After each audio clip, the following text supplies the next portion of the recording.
This is Russian President Putin's hometown of St. Petersburg, which is perhaps the most beautiful city in our world. In terms of its history, St. Petersburg is the only city listed as a UNESCO World Heritage Site as a whole. In terms of its architecture, St. Petersburg is a rare city with a uniform and neat architectural style. In terms of its scenery, St. Petersburg has the closest proximity to the Arctic among all major cities on Earth and undoubtedly has some of the most beautiful scenery in the world. What makes St. Petersburg so special and unique? Today's video takes us on a tour of Russia's second largest city to find out. The Neva River, the third largest river in Europe, flows into the Baltic Sea at the mouth of the city, where there is a key small island called Hare Island. Over 300 years ago, Russian Tsar Peter the Great ordered the construction of a fortress named after the apostles Peter and Paul on Hare Island to contest the Baltic Sea and prevent Swedish attacks. This fortress is a solid hexahedron, but unfortunately, it did not play any role after its completion. Its only function was as a prison. This was because Russia's strength grew rapidly, and the threat from Sweden became smaller, and Sweden lost its ability to attack. Later, Peter the Great planned to expand the fortress into a city, and the center of the fortress was where the Peter and Paul Cathedral was built. This is the oldest landmark in St. Petersburg. The exterior of the solemn and majestic cathedral has a flying angel with a cross on its pinnacle, which is considered the guardian angel of Russia. The interior decoration of the cathedral is also magnificent. Most of the remains of the Russian Tsars are preserved here. After the construction of St. Petersburg was basically completed in 1712, Peter the Great moved the capital here. For more than 200 years, this was the country's capital until it was changed to Moscow in 1918. During these 200 years, Peter the Great's successors developed the city's resources according to his legacy, and a group of exquisite buildings in the classical style appeared like mushrooms after the rain. Today's St. Petersburg still has more than 8,000 buildings with a coordinated and beautiful architectural style, of which more than 3,000 are state-level protected cultural relics. The entire city is listed by UNESCO as a single, defined World Cultural Heritage Site, just like the city's long history and Nevsky Avenue. In 1710, it was originally built to connect the city center with the Neva River, with a total length of 4.5 kilometers on both sides of the road.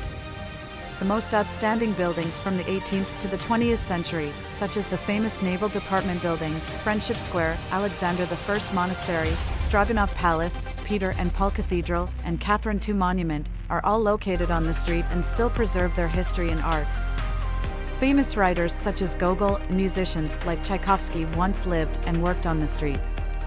Of course, the current Russian President Putin's home is also located here.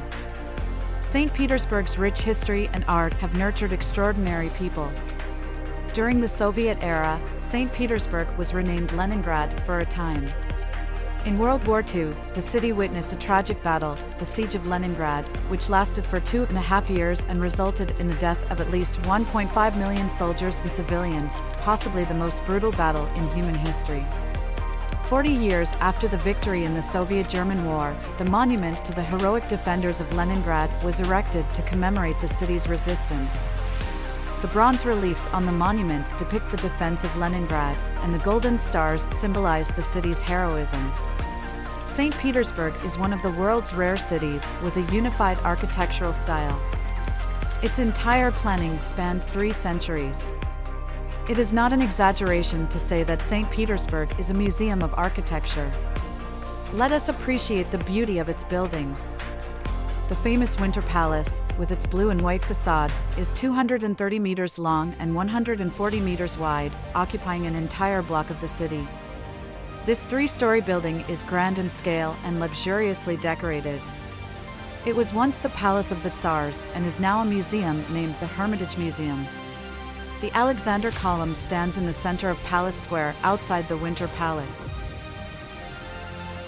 It was erected in 1834 by Tsar Alexander I to commemorate the victory in the War of 1812 against Napoleon.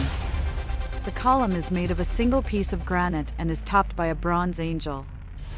It is amazing that the monument has no foundation, no pedestal, and no support point. It is kept in place solely by gravity, which can be said to be a miracle in the history of architecture. Another famous building is the Peterhof Palace, located about 30 kilometers from the city center. It is a maze of palaces in the suburbs where the Tsars lived.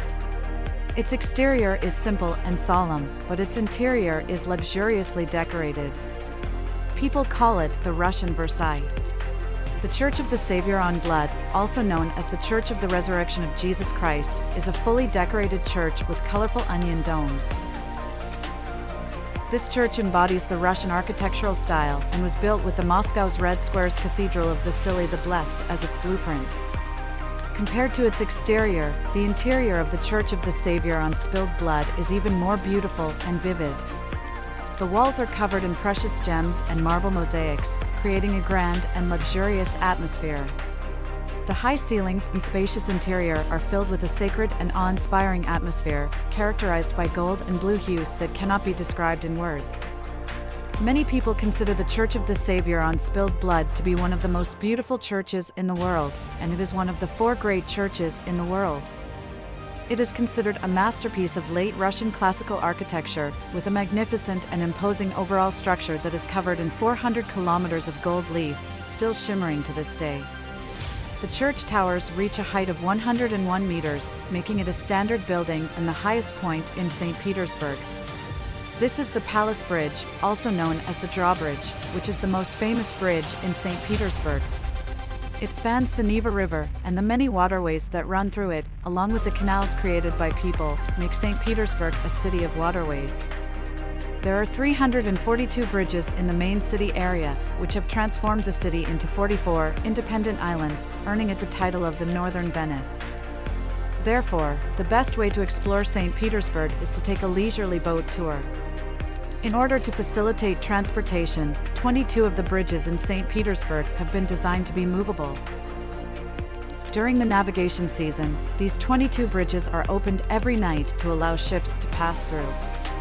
The scene of the bridge opening is truly spectacular, and it is hard not to be moved by it. In addition, St. Petersburg is located at 60 degrees north latitude, and the White Nights of Summer are also a major spectacle. June 21st every year is St. Petersburg's White Nights Festival. For more than a week after this day, St. Petersburg enjoys 23 hours of daylight, and even during the darkest hours of the night, the sun never really sets, leaving a lingering glow on the horizon. On the other hand, the winter days in St. Petersburg are particularly long, especially around the winter solstice, with less than 5 hours of daylight each day.